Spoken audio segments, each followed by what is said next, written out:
മോനെ എല്ലാം അറിയാലോ. നൃത്തം, സംഗീതം, പാചകം. അതുകൊണ്ടൊന്നും അല്ല മുത്തശ്ശി, ഇത്രയും നല്ല രുചിയുള്ള ഭക്ഷണം ഞാൻ എന്റെ ജീവിതത്തില് ഇതുവരെ കഴിച്ചിട്ടില്ല. എന്തൊരു സ്വാദ്! മുത്തശ്ശി പാചകത്തിലൊരു വിദഗ്ധയാണെന്ന് എനിക്ക് അറിയാമായിരുന്നു, പക്ഷെ ഇത്രയും ഞാൻ പ്രതീക്ഷിച്ചില്ല. അതെ, കറികൾക്കൊക്കെ തേങ്ങ ചിരകിയത് ഞാനാ. തേങ്ങ നല്ലപോലെ ചിരകിയതുണ്ടാവണം, കൂട്ടൊക്കെ നല്ലപോലെ അറിഞ്ഞിട്ടുണ്ട്. നമ്മുടെ പാടത്ത് വളഞ്ഞ പുന്നല്ലേ രീതി ചോറ ഇത്. വിളമ്പട്ടെ. മതി മതി. വേഗം കഴിക്കു ചേട്ടാ, ഇപ്പൊ തിരിച്ചാലേ വൈകിട്ട് വീട്ടിലെത്തൂ. നാളെ ഓഫീസിൽ പോകണ്ടല്ലേ? ഇപ്പൊ പോവേ, നല്ല കഥയായി. ഇവിടെ ആദ്യമായി വന്നിട്ട്. അത് ശരിയാ, മുത്തശ്ശി നിർബന്ധിച്ചാ നമുക്ക് എന്ത് ചെയ്യാൻ പറ്റും? ചേട്ടൻ ഇനി ഒരു ദിവസം പോലും ലീവില്ല എന്നുള്ളത് മറന്നുപോയോ? എനിക്ക് എന്റെ ജോലിയേക്കാൾ വലുത് എന്റെ മുത്തശ്ശിയാ. എന്ത് പറഞ്ഞാലും ശരി, ഇന്നൊരു ദിവസത്തേക്ക് നിങ്ങൾ എവിടുന്ന് വിടുന്ന പ്രശ്നമില്ല. നാളത്തെ കാര്യം നമുക്ക് ആലോചിക്കാം, അല്ലേ ഗുരുക്കളെ? എന്താ പറഞ്ഞത്? ഞാൻ കേട്ടില്ല. മാങ്ങാത്തൊലി. അതിനിപ്പോ ഞാൻ എവിടെ പോവാനാ? ഉപ്പ് വാങ്ങാ മതിയോ? 1-2 ചൂട് നടന്നതേ ഉള്ളൂ. കാലിനൊക്കെ എന്തൊരു വേദന. ഈശ്വര, നടക്കാൻ പോലും വയ്യ. നല്ല വേദനയുണ്ടോ മുത്തശ്ശി? ഉണ്ടോന്നോ? ദേഹാസകലം കോച്ചി വലിക്കുക. ഒരു വാക്ക് എന്നോട് പറയാത്ത എന്താ? മുത്തശ്ശിക്ക് അറിയോ, ഞങ്ങളുടെ കുടുംബത്തിലെ പെൺകുട്ടികൾക്ക് പരമ്പരാഗതമായി കിട്ടിയ ഒരു കഴിവുണ്ട്. അവരുടെ കൈ കൊണ്ടൊന്ന് തൊട്ടാ മതി, ഏത് വേദനയും പമ്പ കിടക്കും. പ്രത്യേകിച്ചും ഈ തലമുറയിൽ എവളുടെ കൈപ്പുണ്യൊന്നും വേറെ തന്നെയാ. തടവി കൊടുക്കൂലേ? വേണ്ട കുട്ടി ഇതൊന്നും ചെയ്യണ്ട. അതൊക്കെ ഞാൻ ഗുരുക്കളെ കൊണ്ട് ചെയ്യിച്ചു. അതിന്റെ ആവശ്യം എന്താ? നമ്മുടെ മുത്തശ്ശിയെ പോലെയല്ലേ ഈ മുത്തശ്ശിയും. തടവി കൊടുക്ക. എവളുടെ ഒരു സ്പെഷ്യൽ സ്റ്റൈലുണ്ട്, അതൊന്ന് കാണണം. വീണയിൽ ഇങ്ങനെ വിരലോടിക്കുന്ന പോലെ ഇരിക്കും. കണ്ടോ? ആത്മാർത്ഥ കണ്ടോ? ഓ, എന്തൊരു ആശ്വാസം മോളെ. വരുമോനെ, പണ്ട് മുതൽക്കേ ഈ തറവാട്ടില് ഒരു വിവാഹം നടന്നാൽ അവരാദ്യമായി ഒന്നിച്ച് കഴിയുന്ന ഒരു മുറിയുണ്ട് ഇവിടെ. അതിന്ന് നിങ്ങൾക്ക് വേണ്ടി ഞാൻ ഒരുക്കിയിരിക്കുകയാണ്. എന്നെ സംബന്ധിച്ചിടത്തോളം നിങ്ങളുടെ വിവാഹവും ആദ്യരാത്രിയും എല്ലാം ഇന്ന്.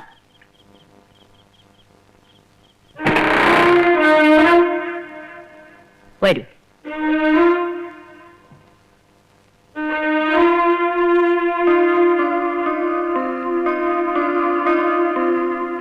മുത്തച്ഛി,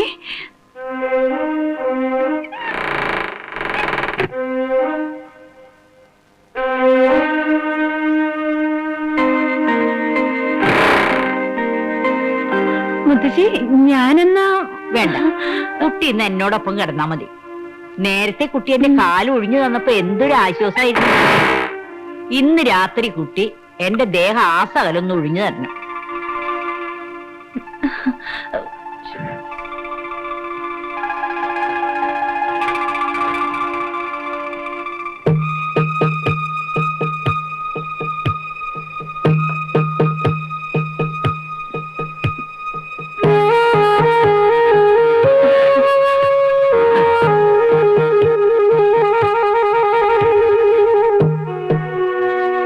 സിസ്റ്റർ ഇവിടെ കിടന്നോളൂ, ഞാൻ പുറത്തെവിടെയെങ്കിലും കിടന്നോളാം.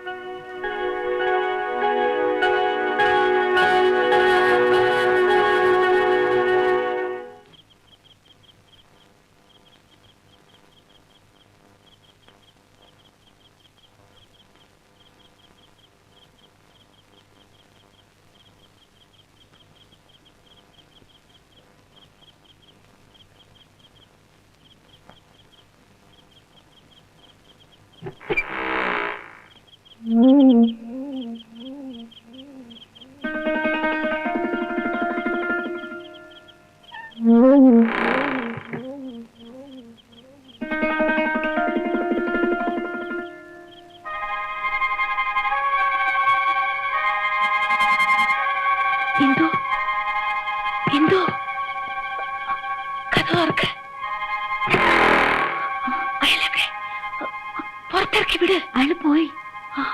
അയാൾ അപ്പോഴേ പോയി. അമ്മേ,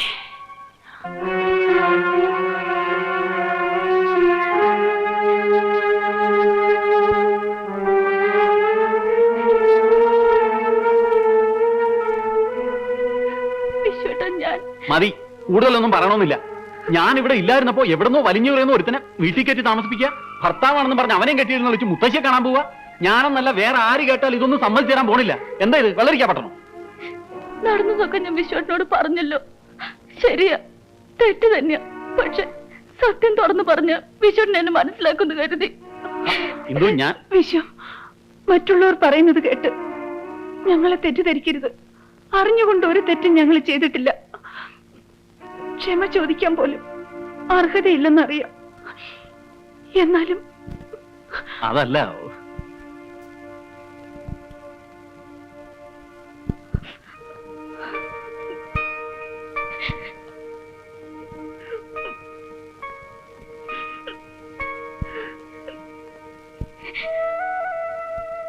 അയ്യേ, എന്താ ഇത്?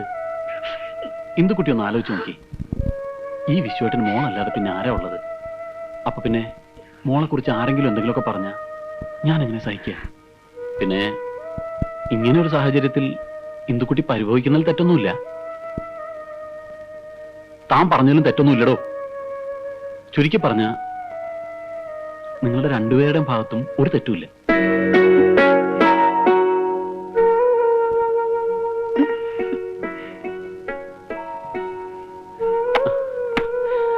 അതെ, ഒരു സന്തോഷ വാർത്തയായിട്ട് ഞാനിപ്പോ ലാൻഡ് ചെയ്തിരിക്കുന്നത്.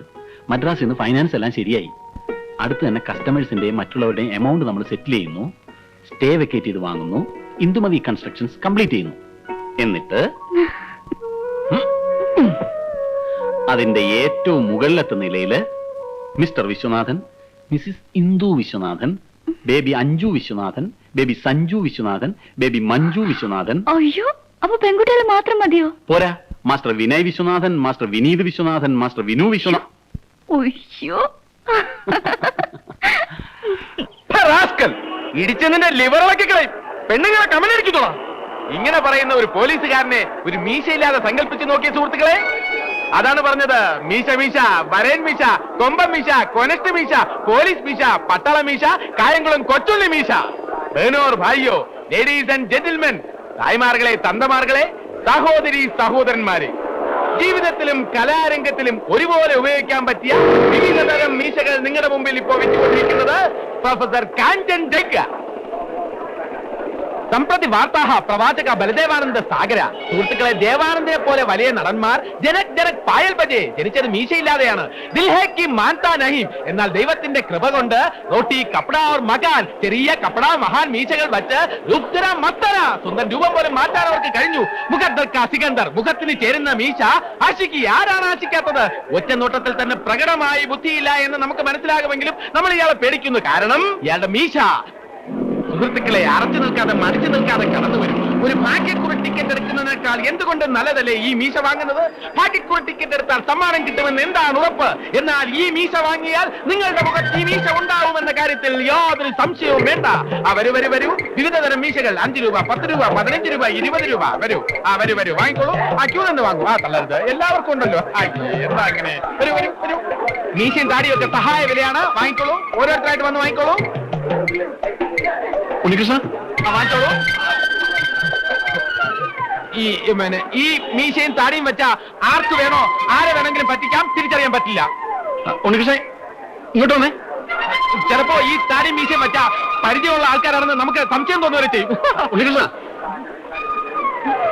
ഉണ്ണികൃഷ്ണ അവിടെ നിന്നേ. ഉണ്ണികൃഷ്ണ അവിടെ നിൽക്കാൻ. ഉണ്ണികൃഷ്ണ, ഉണ്ണികൃഷ്ണ അവിടെ നിൽക്കേ. അവിടെ നിൽക്കാൻ. ഉണ്ണികൃഷ്ണ നിൽക്കേ. ഒരു കാര്യം പറഞ്ഞോട്ടെ. പറയാൻ നിങ്ങൾ ഉദ്ദേശിക്കുന്ന ആളല്ല ഞാൻ. കാര്യം പറയാം. ഓക്കെ, അങ്ങനെ തന്നെ ഇരിക്കട്ടെ. പക്ഷെ ഒരു കാര്യമുണ്ട്. അന്ന് ഞാൻ മുത്തശ്ശിയുടെ മുമ്പിൽ വിശ്വനാഥനായി അഭിനയിച്ചത് ഈ സിസ്റ്ററെ ഒരു ആപൽ ഘട്ടത്തിൽ നിന്നും രക്ഷിക്കാൻ വേണ്ടിയായിരുന്നു. അതിനെനിക്ക് കിട്ടിയ ശിക്ഷയോ 5 ഇടിയും 6 അടിയും 3 തൊഴിയും. സ്വല്പം ഒഴിഞ്ഞില്ലായിരുന്നെങ്കിൽ ആ പൂച്ചട്ടി വീണെന്റെ തല പപ്പടമായി പോയെന്നെ. എന്നെ വേഷം കെട്ടിച്ചവർ എന്നെ കാലുവാരിയായിരുന്നു. അതവിടെ നിൽക്കട്ടെ. ഞാൻ പറഞ്ഞുകൊണ്ട് വന്നത്, ഇന്ന് ഞാൻ വിശ്വനാഥനായി അഭിനയിക്കുന്നത് കൊണ്ട് നിങ്ങൾക്ക് ധാരാളം ഭൗതിക നേട്ടങ്ങളുണ്ട്. So this is a business. അപ്പൊ എന്റേതും ഒരു ഫ്രീ സർവീസ് ആയിരിക്കില്ല. എനിക്കും വേണം കമ്മീഷൻ, ബ്രോക്കറേജ്, ലാഭവിഹിതം. തനിക്കിപ്പോ എന്താ വേണ്ടത്? മാന്യന്മാർ സംസാരിക്കുമ്പോൾ ഇടപെടരുത്. എനിക്കെന്താണ് വേണ്ടതെന്ന് നിങ്ങൾക്ക് കിട്ടുന്ന ബെനിഫിറ്റ് അറിഞ്ഞതിന് ശേഷമേ പറയാൻ പറ്റൂ.